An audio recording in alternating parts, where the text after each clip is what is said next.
Okay, I saw a commercial when I was 12, an Art for Art's Sake commercial, and it was a very terrible sculpture and the camera panned around it, but I had never been exposed to art, and I saw it and I thought, I want to do that. So I got on a bus, I went to an art store, I bought clay, and then I started making heads in my basement, and never thought about doing anything else. I got to be 30 and I thought, oh, there are other jobs you can have, but it was done. So that's, in a very short way, that's how I became a sculptor. It's funny, I think about the work that I do now, and in lots of ways, the first time I picked up clay, I could just do it. You know, I made a bust the first time, and it wasn't probably as good as the bust I've made now, but it wasn't bad. Like I could sculpt right away, in a way that my drawing was always much more difficult for me, but sculpting came quite easily. But I was hugely resistant to being an artist for years and years. I was just talking about this with my students today.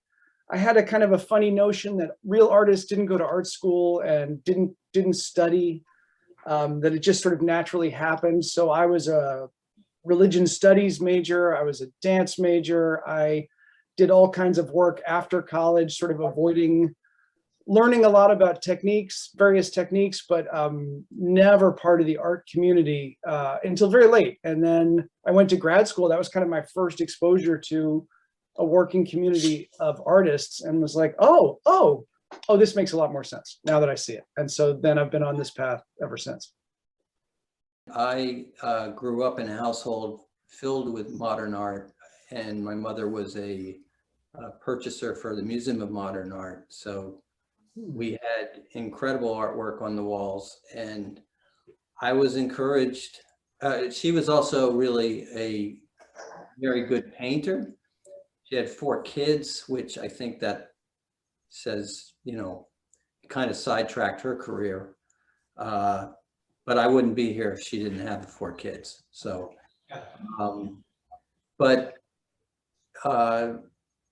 she really supported us in growing as creative kids.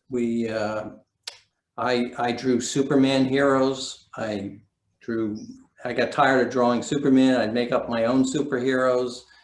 And then when I finally got to college, I was like, I don't want to talk about art. I just want to make art, you know, and the teachers would like to go on and on about, you know, discussing it. And I'd be like, no, let's just go make it. And I was part of a special group of people. We were called the Red Door Studio at SUNY at Purchase. And it was a brand new school at the time. And so we had the keys to everything. And we worked day and night. And so it was really a great experience.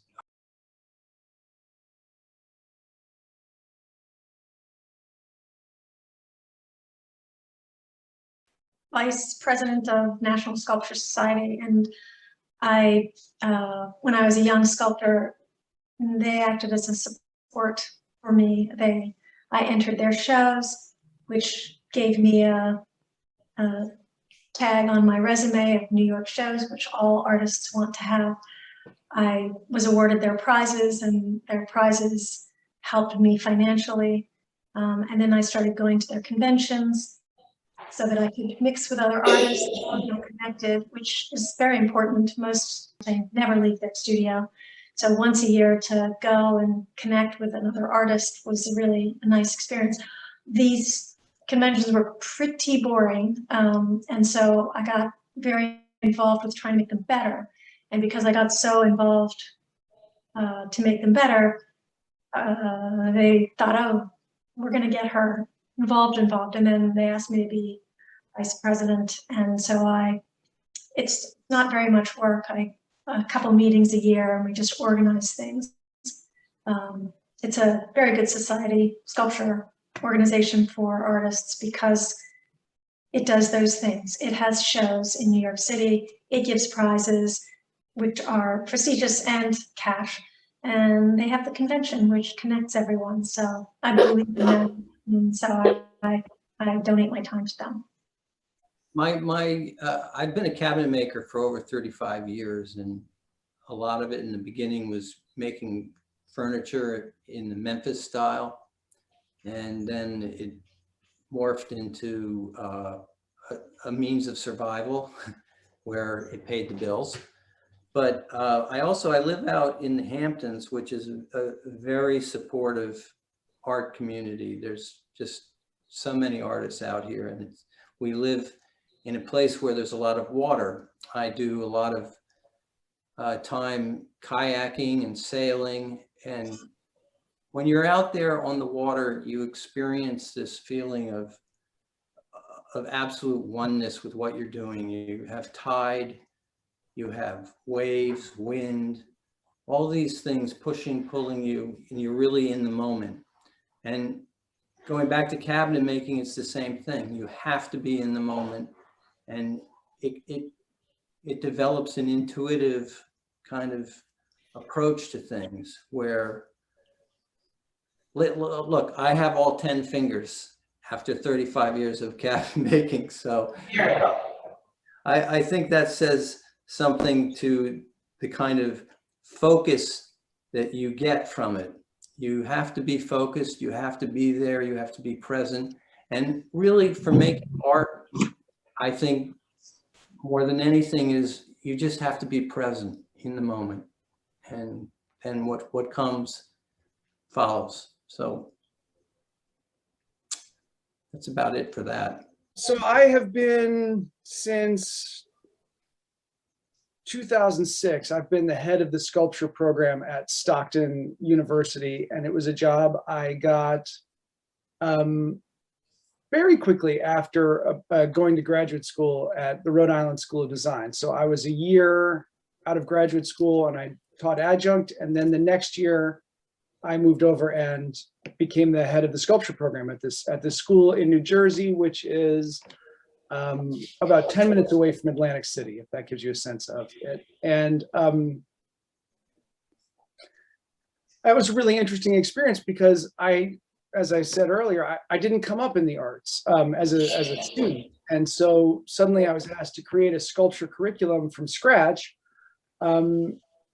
And I was really able to do it from first principles. And so initially I did it from the principles that I learned at RISD, like here's this very contemporary New York focused sculpture that we're gonna spend time on, which was not really honestly my thing. I'm more of a figurative artist, but I thought that was what arts education should look like. And it really turned out that kids at Stockton had no interest in that. That, you know, we're a long way from New York in Atlantic City, even though it's only 90 minutes, it's a world away. And so, and the kids at Stockton are not art students. We're not an art school. It's not, there's good art schools 90 minutes away or an hour away in Philadelphia. So this is a population that's kind of a general population. And so I've spent 15 years teaching art to people for the first time in lots of ways, and certainly introducing sculpture to people for the first time. People have never made anything come into my 3D class, and then they follow with the sculpture one, and then if they get interested, they move along, which I think has kept me maybe quite grounded in terms of what I think art is and what it can be. You know, when I was at RISD, the conversation is very elevated about what the role is and the purposes of art. And just like Mark was saying, we want to talk a lot about it. And my students at Stockton, they just want to make something and see what it's like to make something and take real pleasure in getting an opportunity to discuss these ideas, you know, just the simple ideas about why are you making what it is you're making. And so I really enjoy it. I really enjoy that. I mean, my job is a great job. You know, it's a professor job, which is one of the great jobs anyway. And then it's a professor of sculpture, which I already love. And I teach that and illustration and drawing as well. So I have a very rounded out schedule that allows me to follow all the things. You know, I love to draw and I teach drawing, and I started as an illustrator. I get to teach illustration. So I have a really wonderful opportunity to spend a lot of time doing a lot of the things I love and introducing people to those areas. And it's a lot of fun.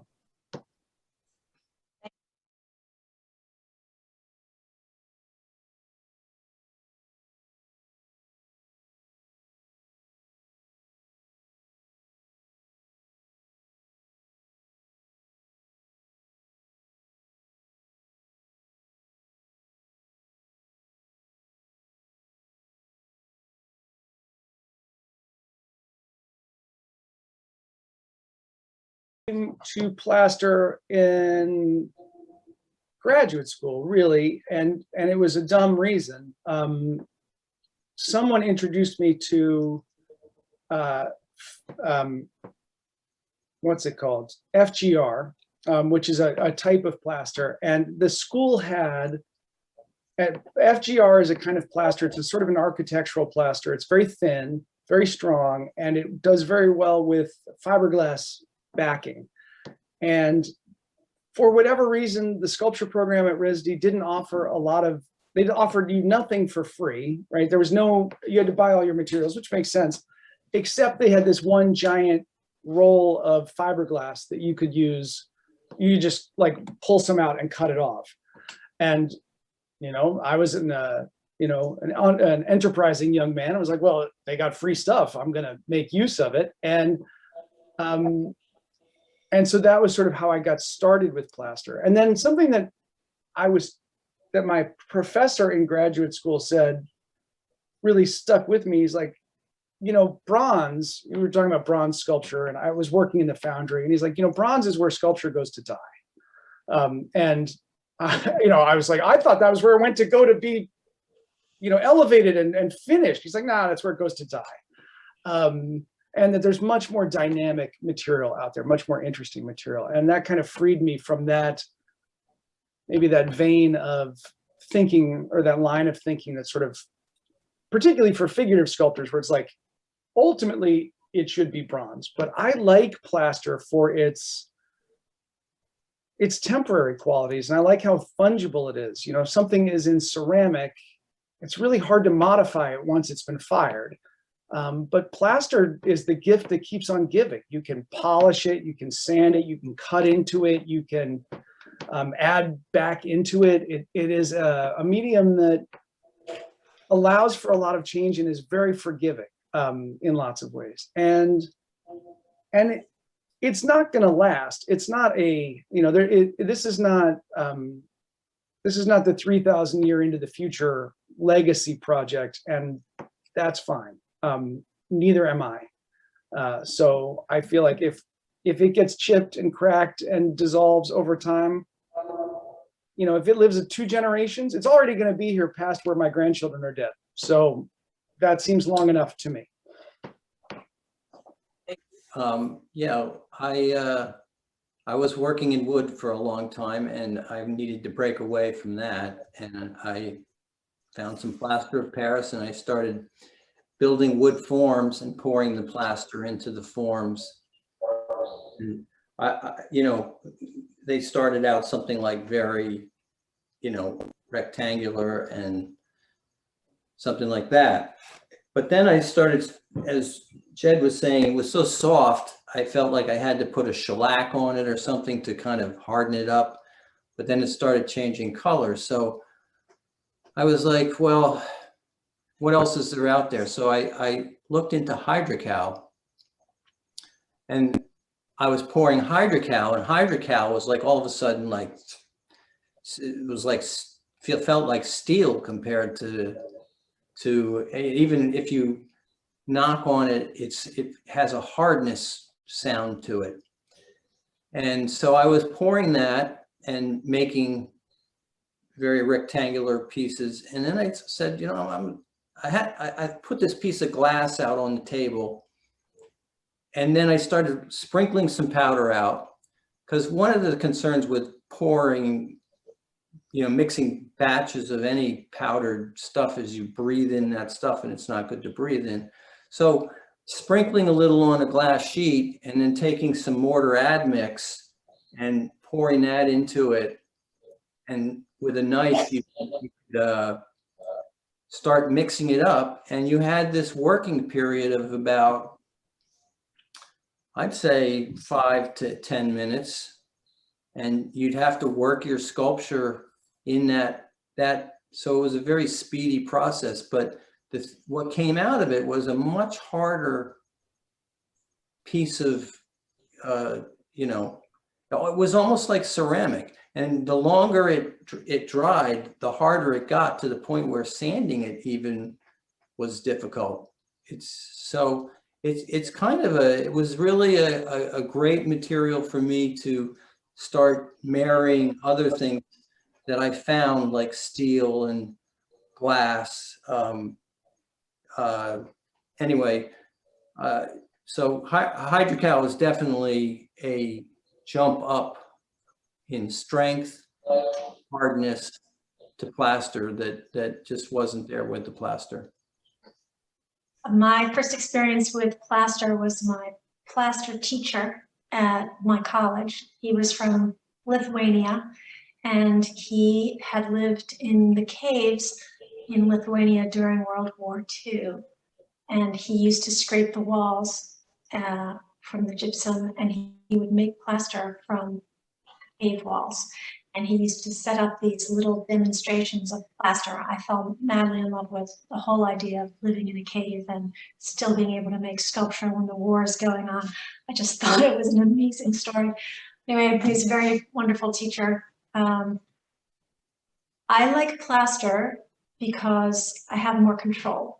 If I go into bronze, then foundry workers are going to have their hands on the wax, and they're going to modify it, and then they're going to have the hands on the bronze, and they're going to modify it. And if I do it in plaster and then into Forton, I get my hands on it the whole time. And I'm pretty controlling about my work, and I don't like other people touching it. So I really like plaster. And Forton is a fiberglass reinforced plaster that has resin in it also. And that allows for it to be paper thin. You can hold up the castings that I have and you can see light through them. They're so thin and they're very, very strong. You can knock against them and they will not crack or do any kind of, they're permanent. And then I get to color them myself. I get to patina them myself, which again is more control. So I'm pretty fond of plaster, mostly because of the control. Also the tools, you know, your tools just love plaster. You can get exactly what you want. You can make it as sharp or as soft. It's just a wonderful material. So lovely, lovely material. Wait, can we go back to your plaster teacher? What is a plaster teacher? What was that class? Plaster. Just plaster? Just plaster. It was a year of plaster. A year! I'm so jealous. That's amazing. He would make these little batches, and he would show you, like, if I mix it for 1 minute, he'd pour some. I'd mix it for 2 minutes, pour some, and he'd make these things, and you could see, like, oh, the longer you mix it, the harder it gets. So you'd have very weak plaster and then very hard plaster. He had all kinds of things like that he would do. He was, you know, another time period. It's my dad's age, and he was cool. I'm trying to imagine getting my students to sit for a year of plaster. That would be amazing. Well, you have to learn mold making. Like, he taught mold making, and like there's a lot. Right, there's a lot. But is Forton plaster? It is FGR, which Jed was talking about. And it's a sort of a glue-like material and a resin powder. So it's fiberglass reinforced resin plaster. You can pull it really thin. This sounds like an exciting material. It's really good. But I think it's not healthy, so I've stopped using it. Oh, definitely. You can't breathe that stuff.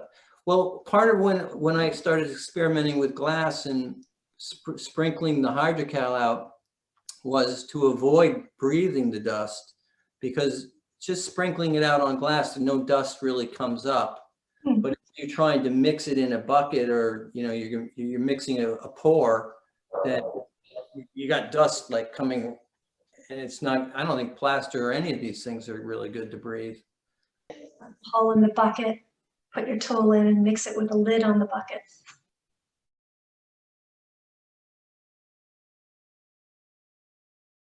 here's a piece of plaster that was poured, and you can see some markings on there that I drew. And this, like so much of things in my studio here, they lie around waiting to be used. So I'm gonna just use this as a base, even though it's really soft. And actually it does have fiberglass in it. This is a brick, commonly known as a brick. And I found this while I was on one of my runs, and it got very heavy towards the end of the run. That's part of the price you pay for being an artist.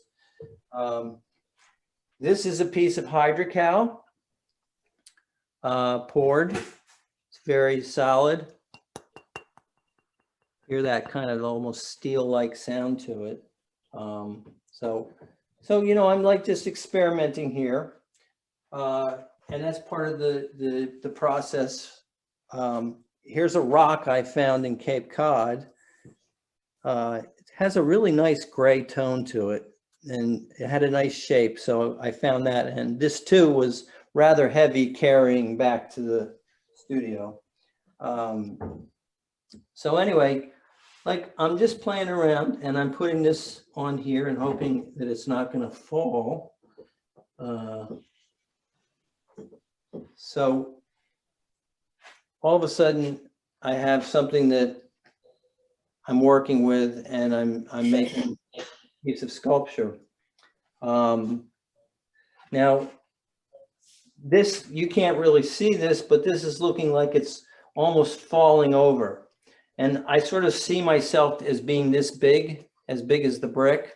So like it's this mammoth piece of it, this rock that's hovering.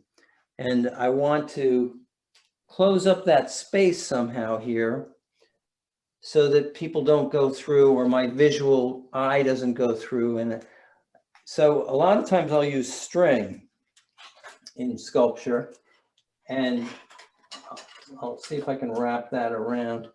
And so all of a sudden now we have a lot of different things going on. We have the string, which is very soft, sensitive, it's fragile. The plaster, which is also could be considered fragile, but the stone, which is really hard.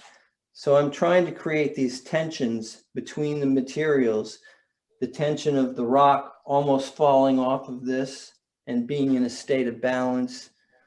And so this is how I approach making art. And it's just really kind of letting yourself go and finding the piece to evolve on its own. And you get your ego kind of steps out of the way, and I don't listen to music. I just let something happen. When I started this series, I was thinking a lot about fashion, which I had been thinking about for a while. Fashion, like avant-garde fashion, is so sculptural, right? And avant-garde, this is Schiaparelli from, I think, the 20s. So avant-garde fashion has been sculptural for a long time, right? The forms of dressing are very sculptural oftentimes. And I was interested in that as related to the figure.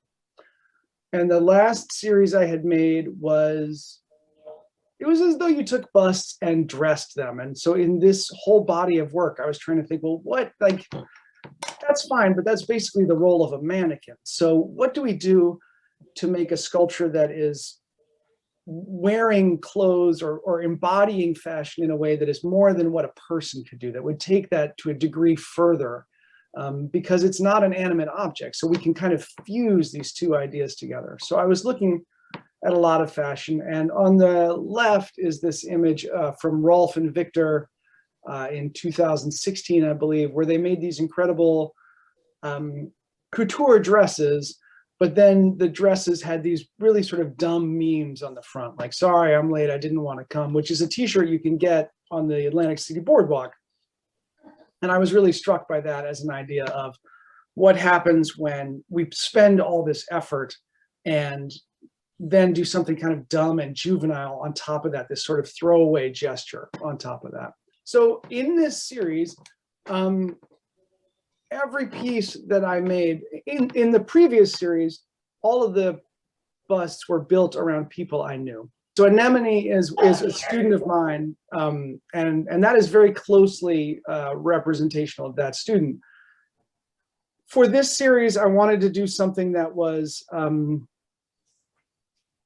wanted to push the figures further. And so to push the figure further, I felt like I needed to not be as invested in the face, in the personality.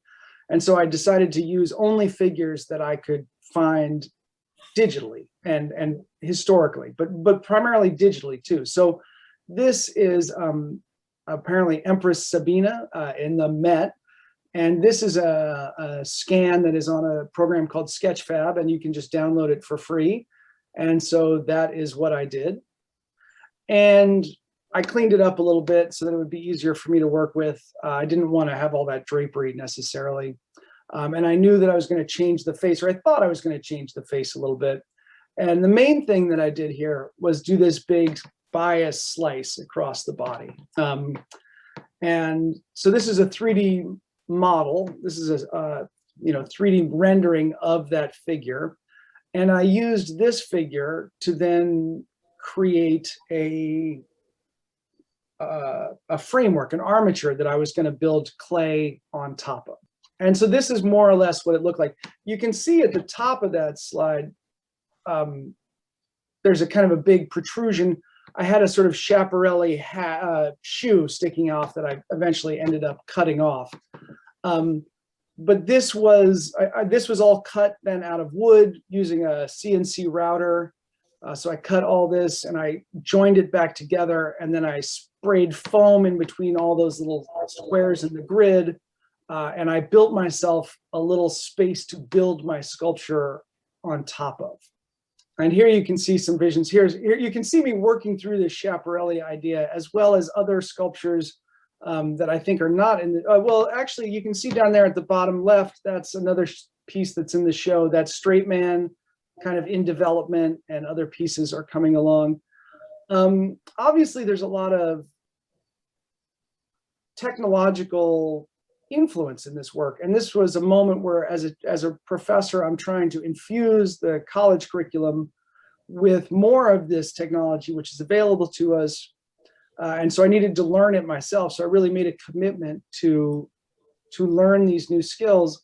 But at the same time, I think I had a real commitment to get lost in the process. I really wanted to bury this process over and over again. I did not want to make something that looked as though you had finished it digitally and then pressed print. I wanted to make something where you looked at this piece and you could not unpack how it was made. You could not get back to the source, that I would just keep layering new process on top of new process on top of new process, and just sort of let this sediment of ideas build up on itself. And oftentimes get very lost along the way, like what happens next, which is tricky for sculpture because obviously there's so much planning that has to go into it. So how do you sort of balance this extremely long time frame that you have in terms of making a sculpture and getting from point A to point B, and then at the same time maintain something spontaneous and surprising for yourself? Okay, and so here you can see on the left, after I made that armature that you saw a couple slides ago, I covered the entire thing in clay, just regular water clay, and I sculpted it as closely as I could to the original. One thing that's amazing about this is I really underestimated how invested the Greeks were, or the Romans were, in hairstyles. This hairstyle was incredibly hard to do, really, really labor intensive, which I did not care at all about. But I was kind of stuck. I was in for a penny, in for a pound, right? So all of this kind of swept up hair and the braids that wrap all the way around very carefully, that would have been a real signifier of power for a Roman empress, and I was stuck recreating that in my sculpture as well. And here you can see this, you're seeing a kind of an earlier view. I made just the regular face, and then I thought, now I'm doing the same thing I was doing last time, which is to say, I'm just making an outfit for her to wear. She's wearing like a big fur coat. I need the fur coat to infiltrate her whole body. And that texture on her face and on her coat right there is made from dipping yarn in really wet clay and then slapping it back in there. And so that's, you get this really sort of rich, you know, very highly textured look that you just, it's hard to, you couldn't sculpt that, but you could add it in there. And then on the other side is me about to cast it all. And the only thing that's worth noting about this is that piece, you can see the big seams are where the mold is going to come apart. And that's kind of the joke about parting lines as part of that. Those are called parting lines. That's where you separate the mold. And that's me in my studio, which is right next door. Okay, and so then here you see two views of the same. You can see all the texture that was laid on top of the, right? You can see all of the texture in the jacket, and you can see how it all sort of stopped along the parting lines, and you got these clear moments at the seams where the parting lines were to create the mold. And her face has been covered in the yarn as well. And then I painted it blue, and I thought I was done, but I didn't like it very much until a friend came in the studio and said, oh, I thought the color would come from the material, not from paint. And I thought, oh gosh, that's a better idea. And so then I went back, and everywhere that you see the kind of yarn texture, I went back and glued down actual yarn to create that shape again on top. And all of the stuff that I had made, it just was buried underneath, and that was the end of it. And then I painted that last word on there, this last phrase that was kind of a juvenile thumb your nose at all the effort that I had spent over the last maybe 18 months to create this thing. And then that was the finished piece. Straight Man was the first one that I made from a scanned object. That kind of led the way. And then every piece in that series was built off a scan in some way or another. And they all have variations in how that scan was adjusted or what the process was along the way. Some of them have 3D printed elements. Some of them have CNC routed elements. Some of them have laser cut elements. And a lot of them just have me fooling with them. That whole body of work, I maybe usually make a body of work in 18 months, maybe 2 years, but that one went on. I just couldn't finish. I couldn't finish it. Everything took longer, and every time I thought I was done, I would add another step. I'd say, oh, you know what this needs is yarn. And you're like, okay, cool. How long do you think it will take to glue 15,000 scraps of yarn onto a sculpture? And it turns out it takes a long time. If you look at Good Sister and you see all those pink lines that are running through Good Sister, that's the same armature, more or less, that appeared in parting lines. Except that now, instead of covering all the material with clay and then casting it, I covered that material with, or I filled in there with Sculpamold, which is a different kind of plaster-based product, and then sanded it all back so you could see all of the armature underneath.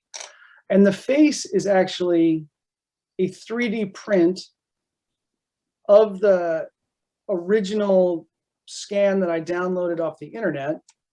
And then I took that scan, which I got printed on a 3D printer, and molded that.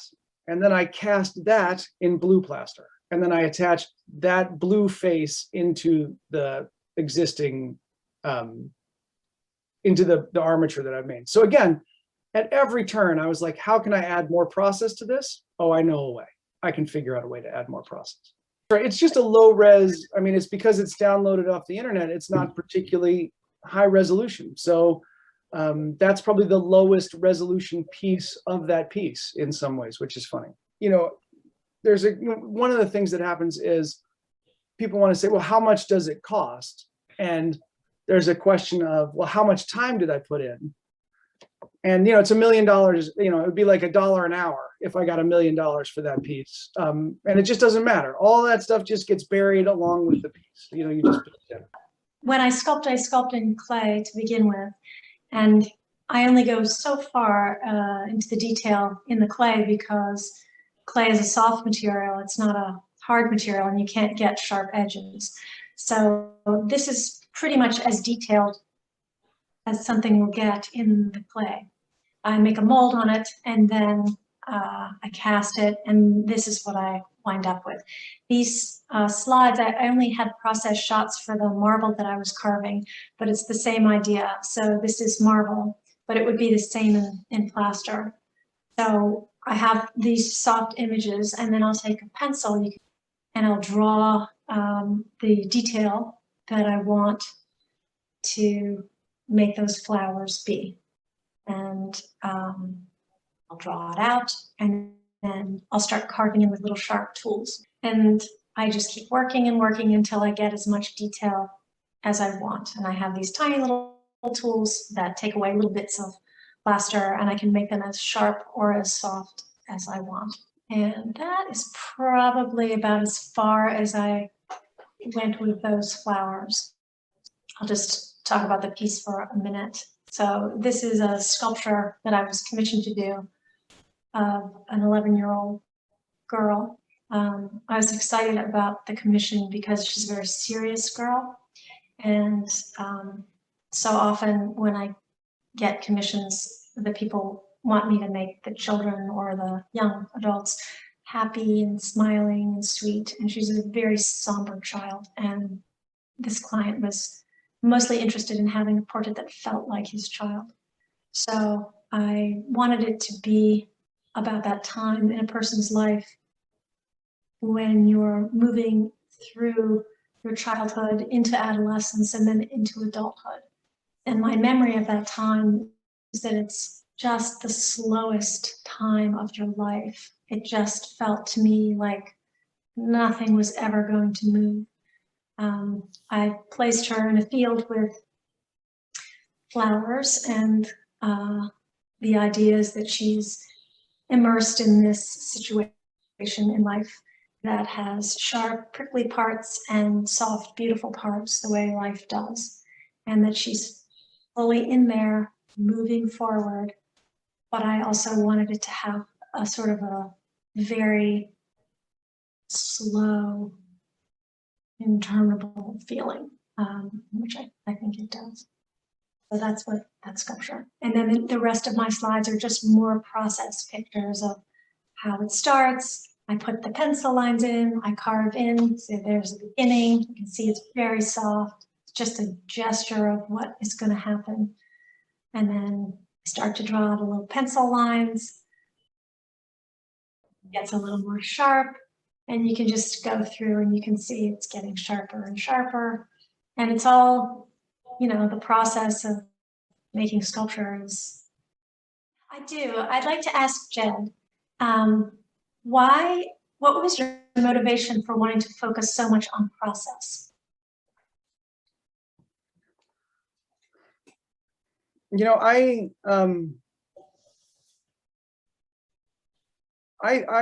come to really believe in, and I think Mark would probably support this, right? That making is thinking, right? And I'm sure you're in the same boat, right? So I don't know, I often don't know. In retrospect, I know what my work was about at the time I made it. But when I'm, you know, in the contemporary art world, you're sort of you're supposed to make your statement about what this work is about. And I find I don't know until much later, right? You're like, oh, that's what that whole thing was about. That was when my marriage was in trouble. That's when this, you know, like whatever it was that, you know, these things all show up for you in the work later. If I have small children, or not, they're not that small anymore. And I spend a lot of time thinking about how we are evolving and how things are changing and how fast all this technology is coming at us. My kids have phones, which I hate. There's so much of this stuff that feels so alien. My students feel the gulf between us and the generation that follows us feels enormous. And yet we keep sort of stumbling on. And so I think I needed my studio practice to mirror how I felt in the world, which was kind of immersed in technology and trying to stumble my way forward and not think about it too much, not resolve it in any way, just let it keep. Every time it started to feel like it was resolving itself, I would shift it 90 degrees and make it go in another direction. I never let myself trust the work. And I hated this process. I never felt settled. Oftentimes when you're making a sculpture, like I see where I want to be and I see how I'm going to get there. And then it's like a very satisfying set of progressions from A to B with some like little hiccups of like, oh, it's not going the way I thought it was, or now I'm a genius or whatever. And this was like, I'm lost all the time. I go in the studio every day and I think, what are we doing here? And even as I look back at the work now, I appreciate it and I like a lot of what I learned from it. And I think that was really hard. That was really hard to be that deep in the process and not know the way forward. But I think that was, as Mark said earlier, right? You get into a thing and you just have to follow it. And that's, the work kept making, I couldn't make a different decision once I got started going down that road. I think I agree with you. And I think process really is important. My work is very different than both of yours in that it's more gestural often or more instantaneous, and there's less time to really think about it. Except, maybe like that ovoid piece in the back there that's made out of hydrocal, where it started to take more craft to create, where I find the sweet spot of artistic creativity is in the process of unknowing and then learning or being shown. And that's what I meant about having your ego step away from it and all of that. And it just, for me, it's a joy. It's, there's something about being in the moment like that that's really great. And the process is all about being in the moment too.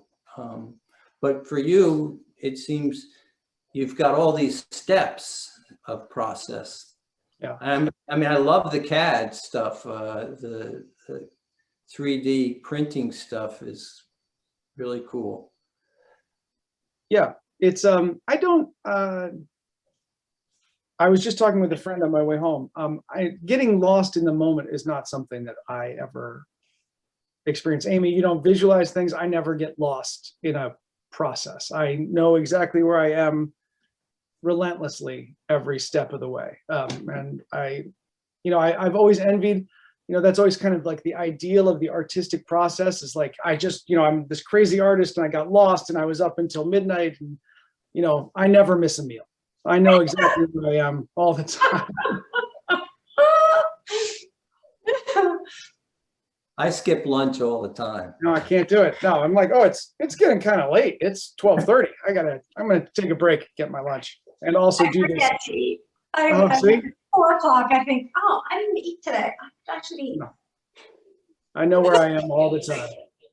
I was diagnosed last year with Parkinson's, and one of the things about being an artist is that, like Parkinson's, it took me down a path I was not expecting to go down. And I think the same thing about art sometimes is you find yourself being pulled down paths that you didn't know. And that's your ego step away from it and all of that. And it just, for me, it's a joy. It's, there's something about being in the moment like that that's really great. And the process is all about being in the moment too. But for you, it seems you've got all these steps of process. Yeah. I mean, I love the CAD stuff. The 3D printing stuff is really cool. Yeah, it's I was just talking with a friend on my way home.